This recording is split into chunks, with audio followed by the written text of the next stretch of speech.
صلی اللہ رسول کریم اعوذ باللہ من الشیطان الرجیم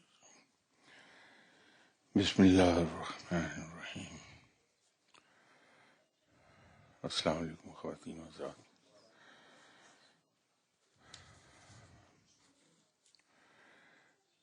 گزشتہ نشست میں ہم لا آف اٹریکشن کے بارے میں بات کر رہے تھے،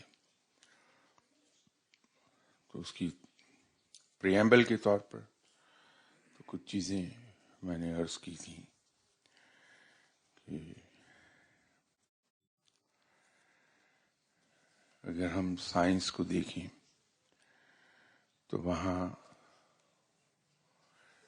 جو اٹریکشن ہے وہ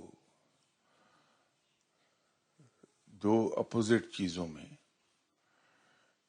ملتی ہے. اس کی میں نے ایگزامپل میگنیٹ کی دی تھی کہ میگنیٹ کے ہر میگنیٹ کے دو پول ہیں، نارتھ اینڈ ساؤتھ. دو میگنیٹ ایک دوسرے کے قریب اگر ہم رکھیں تو دونوں میگنیٹس کے نارتھ پول اگر ایک دوسرے کے قریب جائیں گے تو وہ ایک دوسرے کو ایکسپیل کرتے ہیں، وہ ریپیل ہوتے ہیں وہاں سے. لیکن اگر ایک میگنیٹ کا نارتھ پول اور دوسرے میگنیٹ کا ساؤتھ پول ہو تو وہ ایک دوسرے کو اپنی طرف کھینچ لیں گے.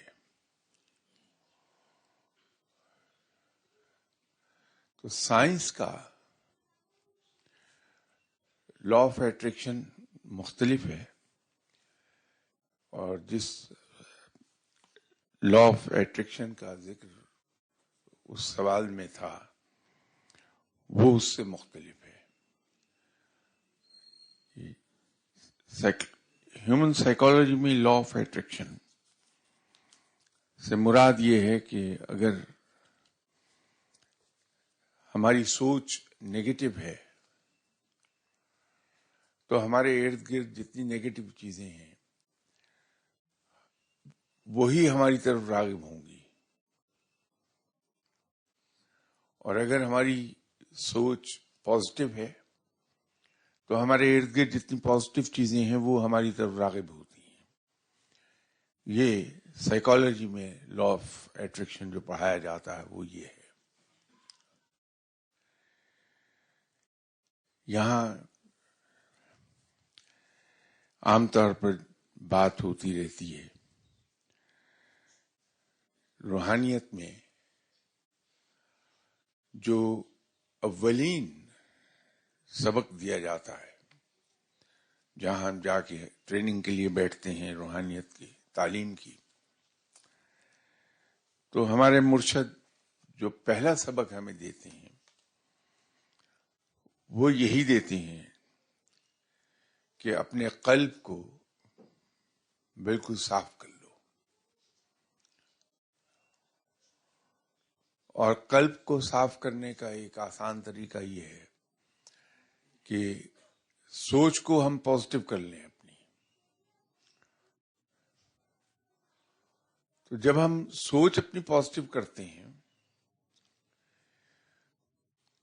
تو ہماری نظر جاتی ہی صرف پازیٹو چیزوں پر ہے، نیگیٹو چیزوں کو ہم دیکھتے ہی نہیں.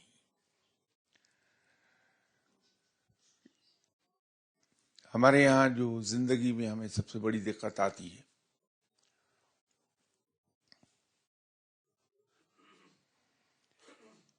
وہ یہ آتی ہے کہ روحانیت یہ کہتی ہے کہ مخلوق سے پیار کرو. اس میں صرف انسان شرط نہیں ہے بلکہ مخلوق کا کہا جاتا ہے کہ مخلوق سے پیار کرو. اس میں اللہ تعالیٰ کی دوسری تخلیقات بھی ہیں. اب ہر ایک سے پیار کیا نہیں جا سکتا کیونکہ میرے اندر تو بہت سے جذبے پل رہے ہیں. کوئی آدمی مجھ پر اگر تنقید کر رہا ہے تو میرے دل میں اس کے لیے کوئی پازیٹو جذبہ نہیں پیدا ہوگا، بلکہ میں اس سے دور بھاگوں گا اور دل میں کوئی زیادہ اس کے لیے میرے وارمتھ نہیں ہوگی. کوئی آدمی اگر میرے ساتھ جھوٹ بول دیتا ہے اور میں اس جھوٹ کو ڈسکور کر لیتا ہوں لیٹر آن، تو میرے دل میں اس کے لیے محبت نہیں بلکہ کچھ اور جذبات پیدا ہوں گے۔ کوئی آدمی مجھے دھوکہ دے دیتا ہے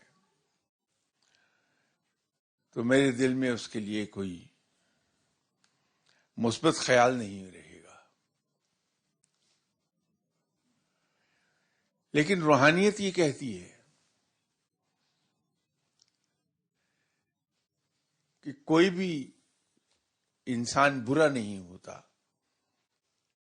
صرف وہ ایک آدھ کوئی عادت بری اپنا لیتا ہے۔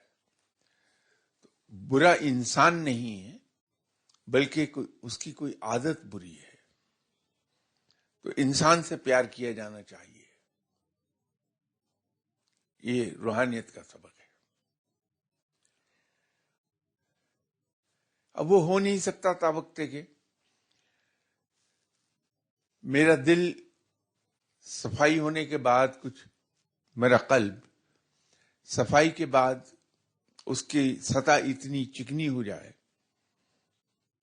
کہ اس پر کوئی چیز جمنے ہی نہ پائے، مجھے یاد ہی نہ رہے کہ کس شخص نے میرے ساتھ جھوٹ بولا تھا، کس نے مجھے دغا دیا تھا، کس نے مجھے نقصان دیا تھا۔ یہ اسی صورت میں ممکن ہوگا کہ میں ہر ایک سے پیار کر لوں، جب یہ پازیٹیو چیز آ جائے گی۔ تو اس میں میری سوچ کا پازیٹیو ہونا بڑا ضروری ہو جائے گا۔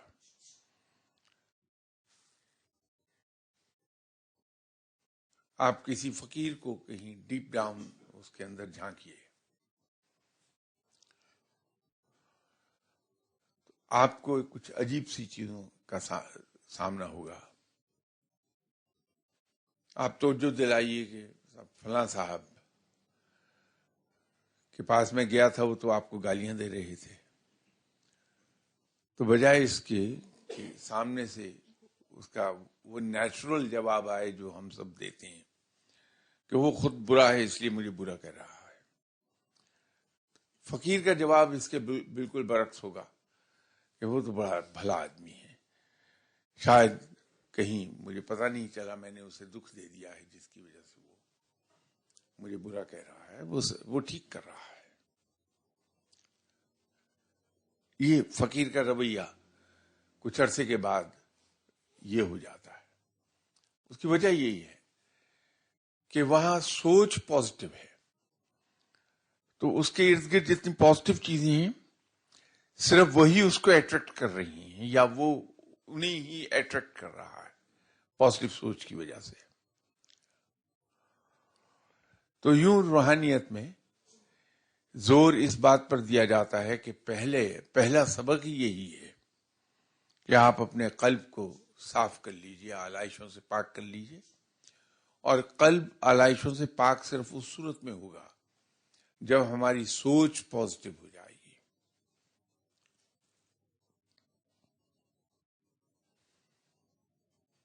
فقیر کے یہاں کوئی آدمی اس کی کوئی چیز چوری کر لیتا ہے تو ہنستا ہوا ایک ہی جملہ کہتا ہے، اگر آپ توجہ دلائیں کہ اس آدمی نے آپ کی فلاں چیز چوری کر لی، تو ہنستا ہوا جواب دے دے گا آپ کو، ضرورت مند ہوگا، اس کو ضرورت ہوگی، وہ لے گیا۔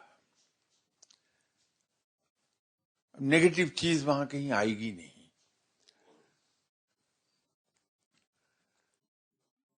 یہ لا آف اٹریکشن یہ ہے کہ آپ کی اگر سوچ نیگیٹو ہے تو آپ کے ارد گرد کے انوائرمنٹ میں جتنی نیگیٹو چیزیں ہیں وہ آپ کی طرف اٹریکٹ ہو جائیں گی، تو آپ کے اندر نیگیٹو چیزیں جمع ہوتی چلی جائیں گی۔ اور اگر سوچ آپ کی پازیٹیو ہے تو وہ اٹریکٹ کرے گی آپ کے انوائرمنٹ میں سے صرف پازیٹیو چیزوں کو۔ یہ لا آف اٹریکشن ہے۔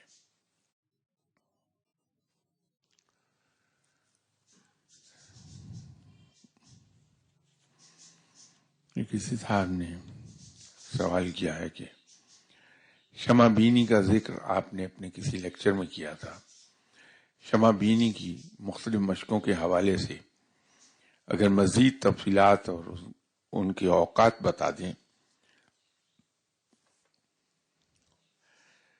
یہ بڑی پرانی بات ہے. یہاں کئی سال پہلے اگر مجھے صحیح یاد ہے تو غالباً کسی صاحب نے یہ سوال پوچھا ہوگا کہ کنسنٹریشن ڈیولپ کیسے کی جائے، کہ ہم اپنے ذہن کو ایک پرٹیکولر پوائنٹ پر مرکوز کر سکیں، اپنی توجہ کو ایک پرٹیکولر پوائنٹ پر مرکوز کر لیں. تو غالباً اس ضمن میں نے کہیں اس ایک ایکسرسائز کا ذکر کیا ہوگا کہ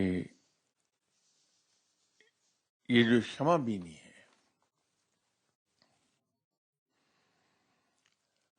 یہ ہمیں ہیلپ کرتی ہے اپنی کنسنٹریشن کو امپروو کرنے میں. ہم اگر یہ ایکسرسائز کرتے ہیں تو اس لائق ہو جائیں گے کہ ہم جب چاہیں اور جہاں چاہیں اپنے توجہ مرکوز کر دیں.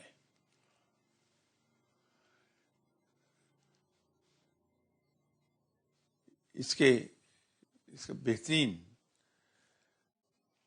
جو طریقہ ہے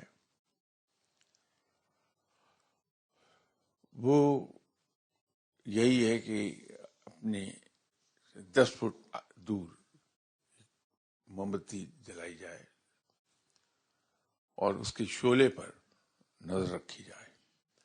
تو اس کو ہم بڑے غور سے دیکھتے ہیں، حتیٰ کہ اس کو غور سے دیکھنے سے یہ ہو جاتا ہے کہ 10-15 دن کی محنت کے بعد ہم اپنے انوائرمنٹ سے کٹ جاتے ہیں.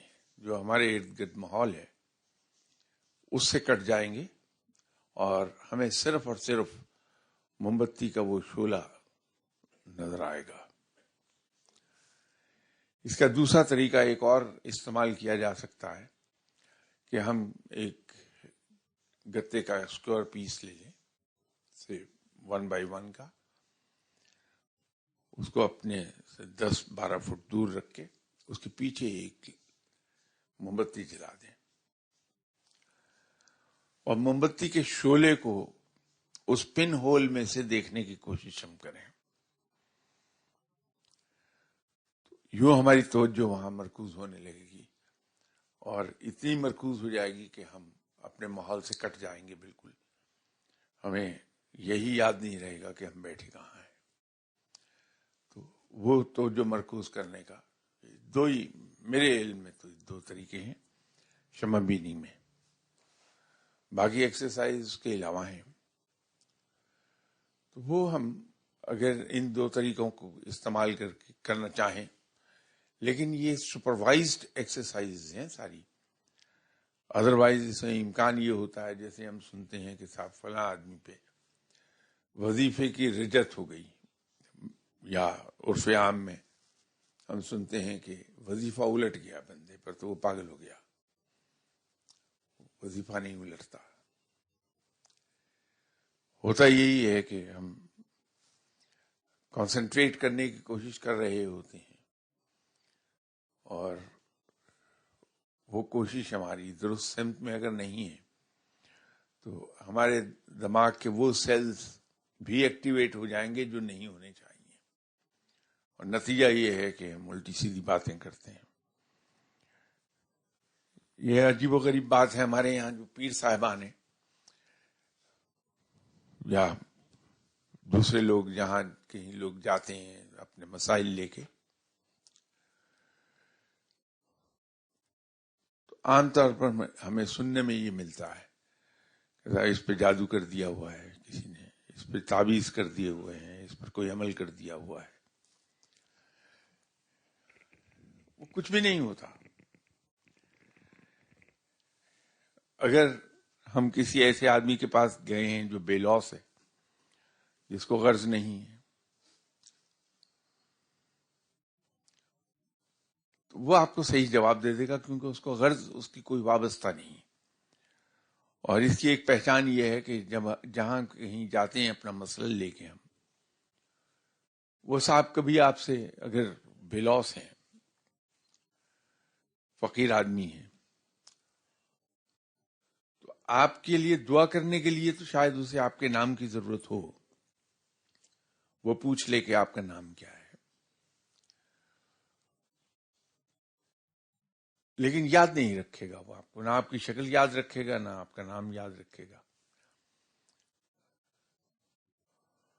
کیونکہ نہ وہ آپ سے ملنے کا متمنی ہے، نہ اس کو یہ غرض ہے کہ آپ دنیاوی طور پر کیا پوزیشن ہولڈ کیے ہوئے ہیں، آپ کتنے دولت مند ہیں، کیونکہ اس نے نہ آپ اپنا کوئی کام کہنا ہے، نہ آپ کی دولت سے اس کو کوئی غرض ہے، تو وہ کیوں یاد رکھے آپ کو؟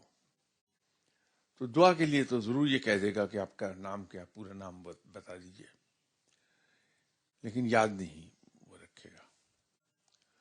تو ایسے ہی اگر کسی آدمی کے پاس جائیں گے تو وہ آپ کو وہ بتا دے گا کہ کوئی جادو نہیں ہوا آپ پہ، نہ کوئی کسی نے تعویذ کیا، نہ کوئی آپ پر عمل ہوا ہے۔ یہ در حقیقت صرف بات اتنی ہے کہ فار سم ریزن آپ کی باڈی کیمسٹری چینج ہو گئی ہے، اور باڈی کیمسٹری چینج ہونے سے آپ کے جو باڈی کے فنکشنز ہیں وہ پراپر نہیں رہے جیسے ہونا چاہیے نارمل آدمی کے۔ فار انسٹنس، میں ایسی مثال دینے کے لیے آپ سے کہہ رہا ہوں، ایک آدمی ہے جو محنت کرتا ہے، گرمی میں بیٹھا رہتا ہے، پانی نہیں پیتا، اب اس کو پسینہ بھی آتا ہے، محنت بھی کر رہا ہے، لیکن پانی نہیں پیتا۔ تو جب وہ کئی سال یہ عمل جاری رکھتا ہے اپنا، تو ہوگا کیا کہ اس کی باڈی کیمسٹری تبدیل ہو جائے گی۔ ایک شکایت آپ اکثر سنتے ہیں کہ صاحب کوئی جن رات کو میرے سینے پہ چڑھ کے بیٹھ جاتا ہے، میرے سینے پہ بوجھ پڑتا ہے، سانس رکنے لگتا ہے۔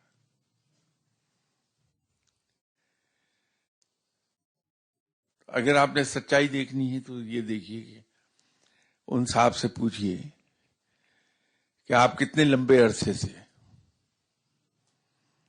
پانی بہت کم پی رہے ہیں، تو آپ کو حیرت ہوگی کہ ہر آدمی آپ کو یہ جواب دے گا کہ ایک لمبے عرصے سے پانی میں بہت کم پیتا ہوں۔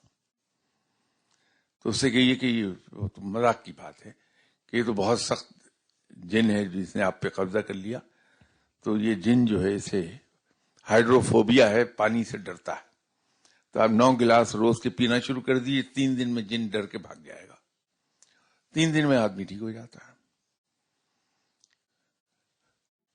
اسی طرح ایک عام کمپلینٹ آپ کے پاس آئے گی کہ صاحب میرے کانوں میں کو بولتا ہے، آوازیں آتی ہیں مجھے۔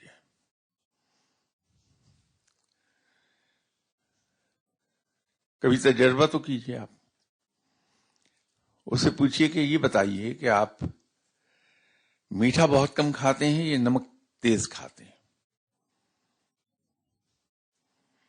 کیونکہ دونوں صورتوں میں یہ کیفیت پیدا ہو جائے گی۔ ایک آدمی میٹھا چھوڑے ہوئے ہے کہ میں موٹا نہ ہو جاؤں، نمک کھا رہا ہے، اس کے دماغ کے کئی سیل وہ بیدار ہو جائیں گے جو عام طور پہ ہوتے نہیں، تو اس کو یوں لگے گا کہ اس کے کان میں سانسا کی جو آواز آتی ہے وہ الفاظ ہیں کوئی، حالانکہ وہ صرف ہوگا کیا کہ وہ سیل اس کے ایکٹیویٹ ہو گئے ہیں، تو بجائے 30 ڈی بی کے ساتھ وہ 28 ڈی بی پر سننے لگ گیا ہے۔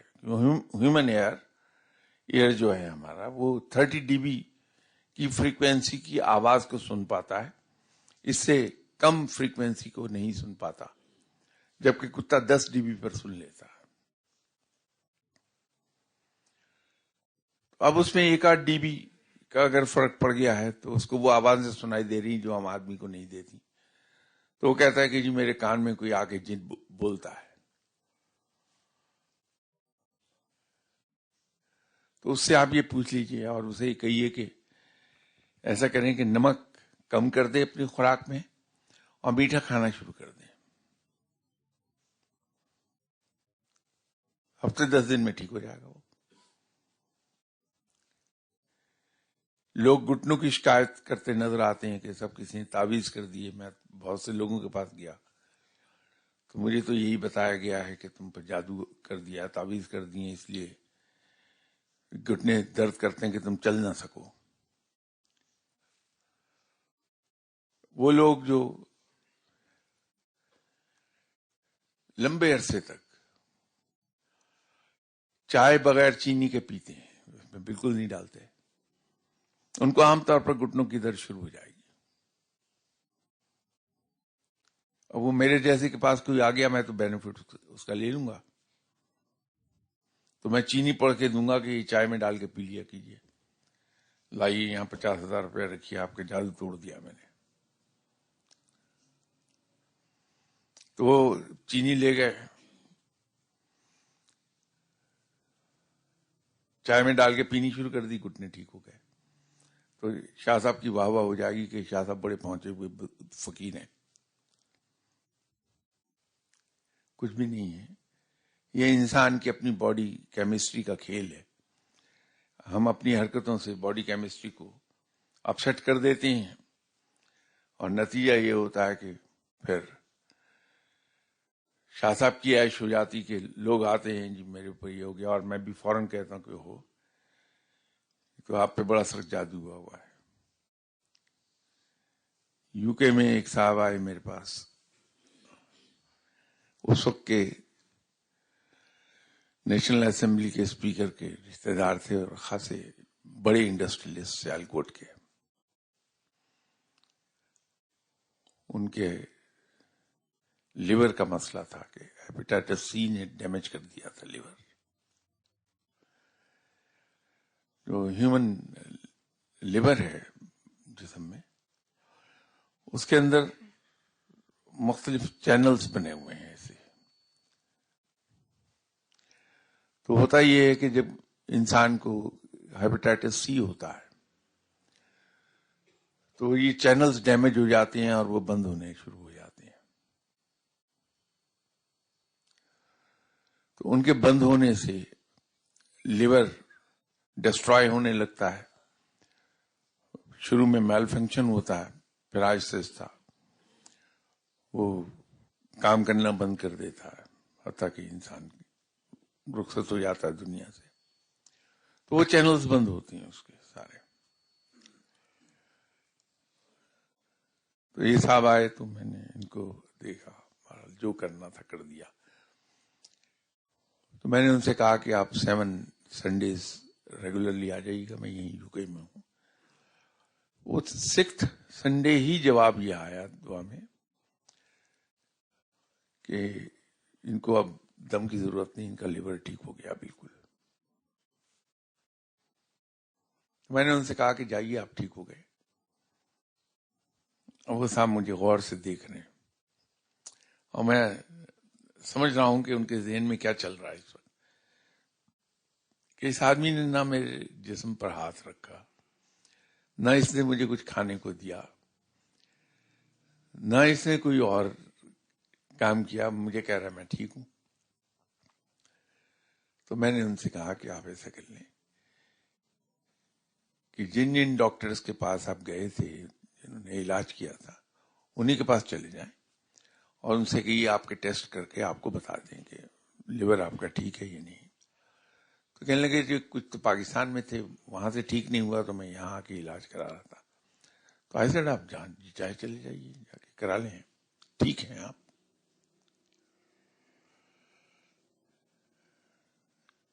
وہ اللہ کا نیک بندہ پہلے ادھر آیا پاکستان, یہاں سے ٹیسٹ کرائے, نیگیٹو تھے. یو کے میں جا کے ٹیسٹ کرایا, نیگیٹو تھے. اتنی دیر میں سنڈے آ گیا نیکسٹ, وہ پھر آ گئے میرے پاس. کہنے لگے جو وہ ٹیسٹ تو سارے نیگیٹو آ گئے, لیکن میرے یہاں درد ہوتا ہے. تو میں نے ان سے کہا کہ نہیں, آپ کے یہاں آپ کے درد تو کوئی بھی نہیں ہے. کہ نہیں صاحب درد ہوتا ہے. تو پھر نیکسٹ سنڈے آئے, وہی کمپلینٹ تھی کہ درد ہوتا. میں یہ بتانا چاہ رہا ہوں کہ ہمارے ساتھ کیا کیا کھیل ہو جاتے ہیں بات کرتے.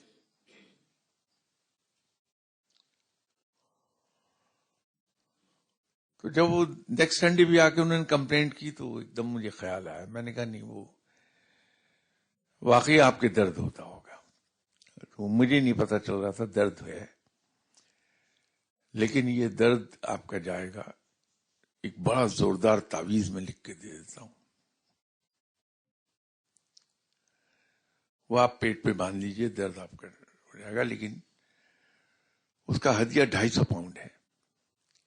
کہنے لگے کوئی نہیں، میں 500 دے دوں گا.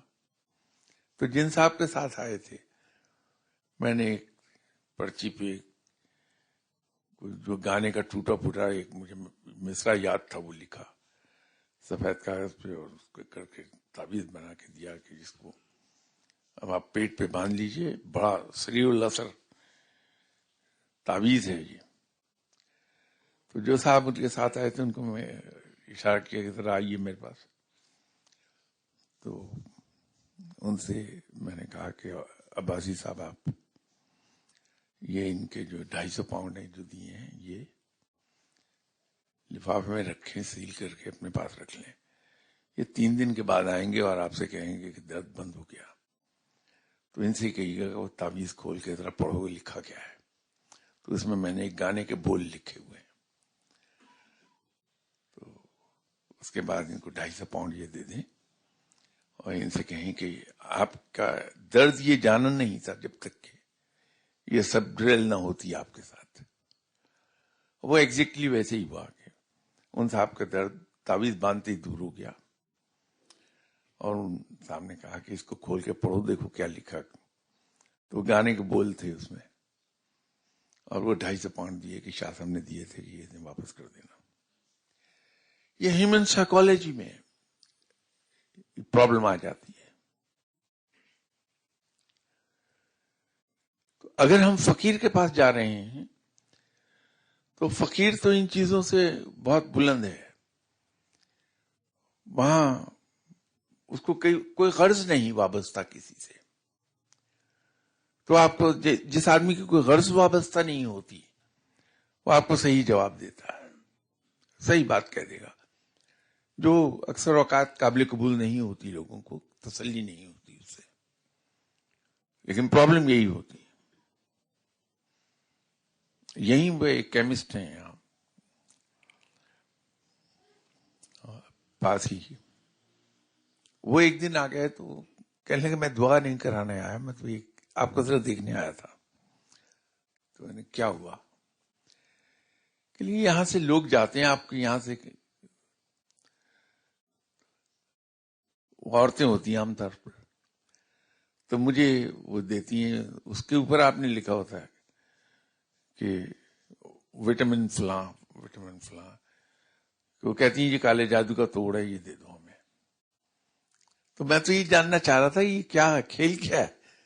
تو میں نے ان سے کہا کہ بھائی بات یہ ہے کہ میں تو کوشش کرتا ہوں لوگوں کو سمجھانے کی کہ جادو وادو کچھ نہیں ہے، یہ آپ کے اندر کچھ ڈیفیشنسیز پیدا ہو گئی ہیں، اس کی وجہ سے آپ کو یہ ہو رہا ہے. تو آپ وٹامن کھا لیجیے. ان کی تسلی نہیں ہوتی کہ ہم 50 لوگوں سے ہو کے آئے ہیں، وہ سب کہہ رہے ہیں اور آپ کہہ رہے ہیں نہیں. تو میں اب اپنا وقت بچانے کے لیے یہ کر دیتا ہوں کہ ان سے ایگری کر لیتا ہوں کہ ہاں آپ پہ جادو ہے. تو جادو کا توڑ یہ ایسا سخت جادو ہے کہ صرف انگریز نے اس کا توڑ بنایا ہے. تو جائیے جا کے وہاں سے لے لیجیے اور لے کے کھا لیجیے، ٹھیک ہو جائیں گے آپ. تو اس آدمی نے اس کو انجوائے بہت کیا. کہنے لگے ہم حیران تھے کہ کالے جادو کا یہ کیا علاج ہو رہا. یہ ہیومن سائیکالوجی کی بات ہے. اب یا تو میں 1 مہینہ لگاؤں انہیں کنونس کرنے پر، کنونس انہوں نے پھر بھی نہیں ہونا، پھر کہیں اور جائیں گے اور وہ صاحب کہہ دیں گے آپ پہ جادو ہوا ہے. تو دوسرا یہ ہے کہ انہیں میں اس کا صحیح حل بتا دوں اور ساتھ کہہ دوں کہ یہ کالے جادو کا حل ہے، کر لیجیے جا کے، تو مسئلہ حل ہو جائے گا. یہ ہیومن سائیکالوجی عجیب و غریب ہے. اور بات کہیں سے کہیں نکل گئی، کچھ اور کام کی بات کر رہے تھے، کن فضول باتوں میں پڑ گئے آج.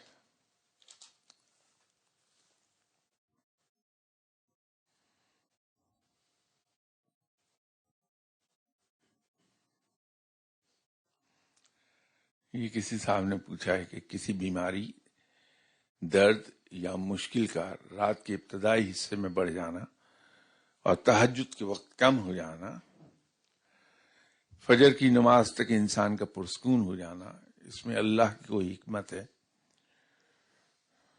یا کچھ اور؟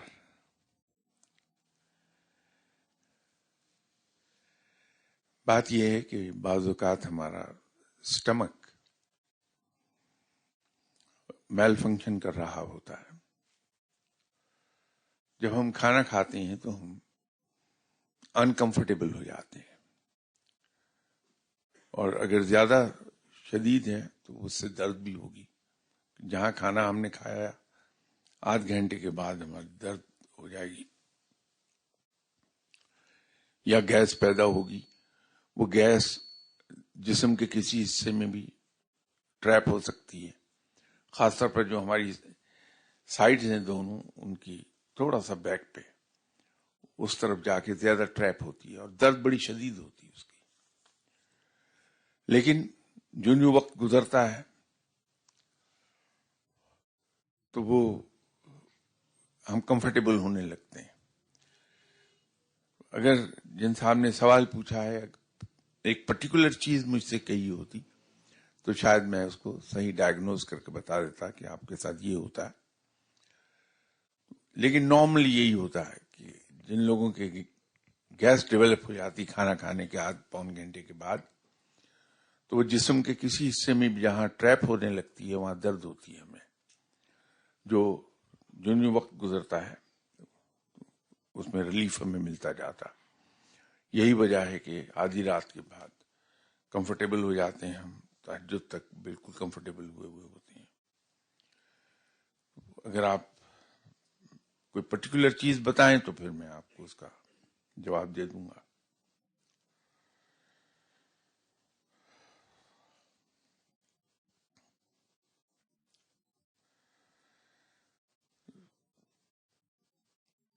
انہوں نے پوچھا ہے کہ پڑھائی کسی نماز کے وقت پڑھنے کو دیں، اس پڑھائی کو فرض نماز کی ادائیگی کے فوراً بعد پڑھنا لازم ہے یا اس نماز کے پورے وقت کے ختم ہونے تک اس کو پڑھا جا سکتا ہے؟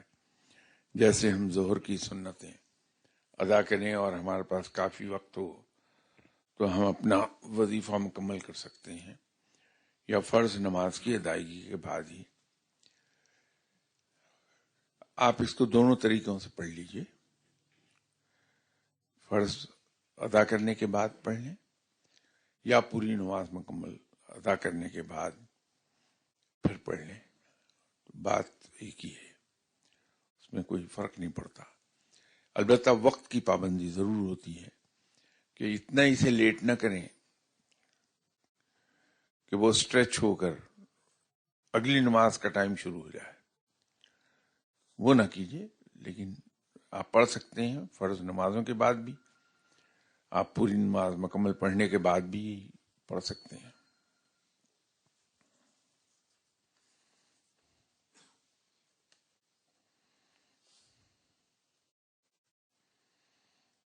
ایک صاحب نے کہا ہے کہ آپ نے اکثر اپنے لیکچر میں کہا ہے کہ اپنا دسترخوان وسیع کرنے سے رب تعالی راضی ہوتا ہے. آپ کے کہنے کے مطابق میں نے اپنے فریج کو مچھلی، گوشت، فروٹ سے بھر لیا، لیکن کوئی مہمان نہیں آتا. کیا رب تعالی مجھ سے ناراض ہیں؟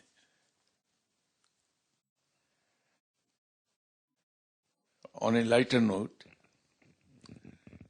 دسترخوان کی یہ وسعت میرے لیے نئی ہے.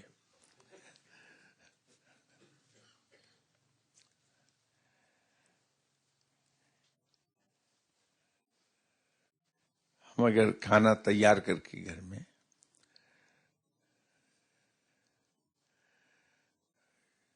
بھجوا دیں اللہ کے نام پر کسی کو، لیکن جیسے میں ہمیشہ کہتا ہوں، یہ ضرور عرض کروں گا کہ جس کو بھی کھانا ہم بھجوائیں اللہ کے نام پر، اس میں بہت احتیاط ہم کر لیں کہ بہت ادب اور احترام کے ساتھ اس کو دیں. اس کو یہ احساس نہ ہو کہ مجھے اللہ کے نام پر خیرات دی جا رہی ہے. یہ بہت لازمی ہے. اس کو ہم تواضع کہتے ہیں روحانیت میں، کہ انسان کا متواضع ہونا بڑا ضروری ہے. اور تواضع یہ ہے کہ جب بھی ہم کسی آدمی کی کوئی خدمت کریں تو بقول داتا صاحب کے ہم دوسرے کی خدمت اس طرح سے کریں کہ خدمت لینے والا یہ سمجھے کہ اس نے ہم سے خدمت لے کر ہم پر کوئی احسان کیا ہے. تو متواضع ہونا بڑا ضروری ہے انسان کا. اسی طرح جب ہمارے گھر میں کوئی آتا ہے تو ہماری کوشش یہ ہونی چاہیے کہ وہ کھانا کھا کے جائے، تو دسترخوان وسیع ہو جائے گا آپ کا.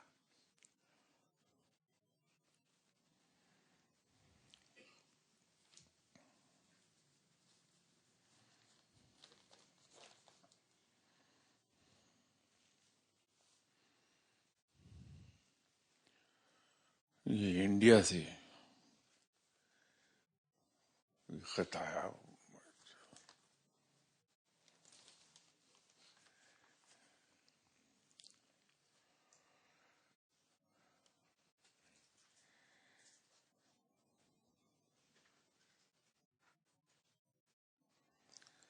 انہوں نے ایک شعر کے ذریعے کچھ میرے لیے نیک خواہشات کا اظہار کیا ہے. اللہ تعالیٰ آپ کو جزا دے، اللہ آپ پر بھی اپنی رحمت نازل فرمائے اور آپ کو رب تعالیٰ خوش رکھے.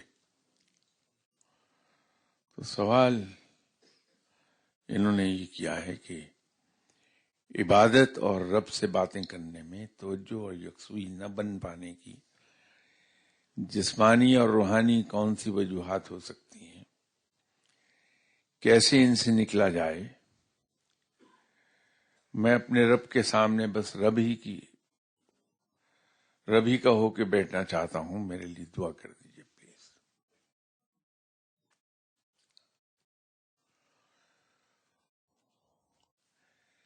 عبادت میں انسان کی کنسنٹریشن دو ہی صورتوں میں لوز ہوتی ہے.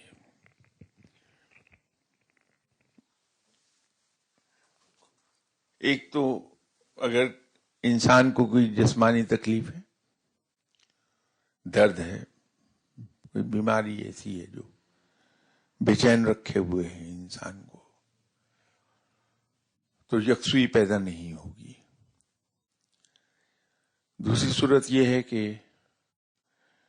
انسان ذہنی طور پر اپسیٹ ہو.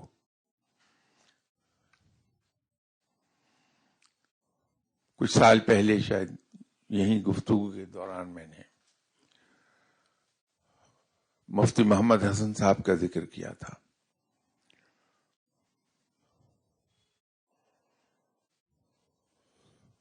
جامعہ اشرفیہ مفتی محمد حسن صاحب ہی نے جاری کی تھی. بہت پرہیزگار آدمی تھے. تو ان کی ٹانگ میں ایسی تکلیف ہو گئی کہ ڈاکٹروں نے ان سے یہ کہا کہ ہمیں آپ کی ٹانگ کاٹنا پڑے گی. تو ان کے عقیدت مند تھے. ان میں ایک عقیدت مند وہ تھے جو کنگ ایڈورڈ میڈیکل کالج میں پڑھاتے تھے اور بائی ٹریننگ سرجن تھے. انہوں نے اپنی سروسز والنٹیئر کی کہ جو آپ کی ٹانگ کی ایمپوٹیشن ہونی ہے وہ میں کر دیتا ہوں. تو مفتی صاحب کو خیال یہ آیا کہ یہ تو مجھے بے ہوش کریں گے. تو انہوں نے پوچھا کہ یہ جو بے ہوشی کی دوائی ہوتی ہے اینستھیزیا،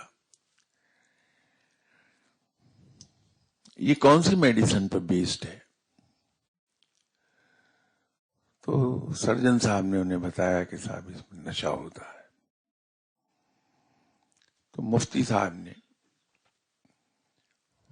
کہا کہ میں نے ساری عمر کوئی حرام چیز استعمال نہیں کی، تو آخری عمر میں نشہ تو نہیں کروں گا. ڈاکٹر صاحب نے کوشش کی کہ کوئی دلیل کام آ جائے، لیکن مفتی محمد حسن صاحب مانے نہیں. تو ڈاکٹر صاحب نے کہا کہ اگر میں نے ٹانگ نہ کاٹی آپ کی تو یہ پھر موت کا سبب بن جائے گی. تو مفتی محمد حسن صاحب نے کہا کہ اچھا، جب تم مجھے آپریشن تھیٹر پہ لٹاؤ اور تمہاری تیاری مکمل ہو جائے ٹانگ کاٹنے کی تو مجھے بتا دینا، میں وظیفہ شروع کر لوں گا اپنا، تو تم میری ٹانگ کاٹ دینا. تو ویسے ہی کیا ڈاکٹر صاحب نے. تو مفتی صاحب آپریشن ٹیبل پر لیٹے ہوئے وظیفے کا ورد کر رہے تھے اپنا. تو جب کافی دیر گزر گئی تو مفتی صاحب نے ڈاکٹر صاحب سے پوچھا کہ ڈاکٹر صاحب وہ آپ کب کاٹیں گے ٹانگ میری؟ تو ڈاکٹر صاحب نے کہا کہ وہ تو امپیوٹ کر بھی دی گئی، اب تو میں بینڈیج کر رہا ہوں، وہ بھی لاسٹ اس پر ہے. تو مفتی صاحب نے الحمدللہ کہا. اب یہ یکسوئی تھی عبادت میں جناب مفتی محمد حسن صاحب کی کہ ٹانگ کے کٹنے کا پتہ نہیں چلا. اب یہ وہی یکسوئی ایک ہی صورت میں آئے گی آپ کی کہ آپ جسمانی طور پر بھی کمفرٹیبل ہوں اور ذہنی طور پر بھی کمفرٹیبل ہوں، تو پھر آپ اپنی توجہ مرکوز کر لیں گے.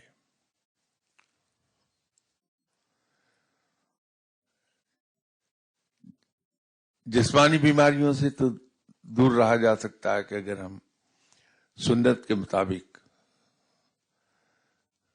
کھانا کھائیں اور اس کے ساتھ ہماری فزیکل ایکٹیویٹی کافی ہو تو انسان ہمیشہ صحت مند رہتا ہے. اصل پرابلم ہے پریشانی، جو ذہنی پریشانی ہے. ذہنی پریشانی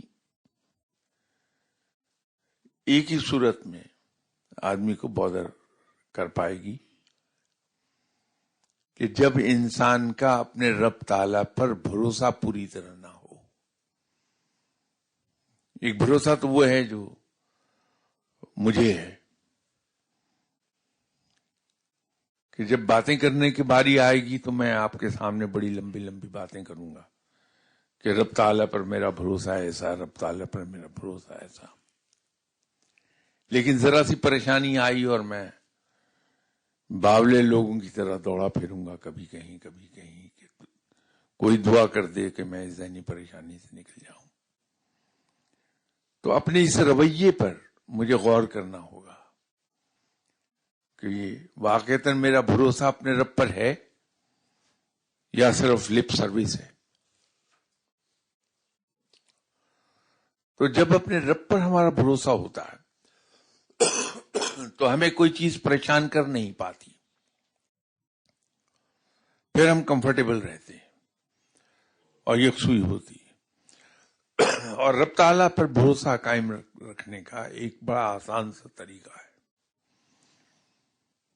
جیسے حکومتی سطح پر بھی یہ مثال کچھ سال پہلے دی جاتی تھی کہ گلاس کو ہم دو طرح سے ڈسکرائب کر سکتے ہیں کہ یہ آدھا خالی ہے اور دوسرا طریقہ ہے کہ آدھا بھرا ہوا ہے. تو میرے پاس دو آپشنز ہیں. ایک آپشن تو یہ ہے کہ میرا رب تعالیٰ صبح سے شام تک جو مجھ پر نعمتوں کی بارش کر رہا ہے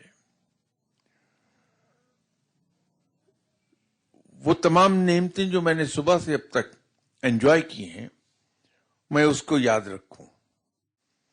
اور اگر ایک آدھ کوئی ایسی چیز ہے جو میری مرضی کے مطابق نہیں ہوئی تو میں اپنے آپ کو یہ سمجھاؤں کہ رب تعالیٰ اتنی چیزیں دے رہا ہے، ایک نہ ملی تو کیا ہوا. تو ایک رویہ میرا یہ ہے، اس سے رب پہ بھروسہ بہت بڑھتا جاتا ہے آدمی کا.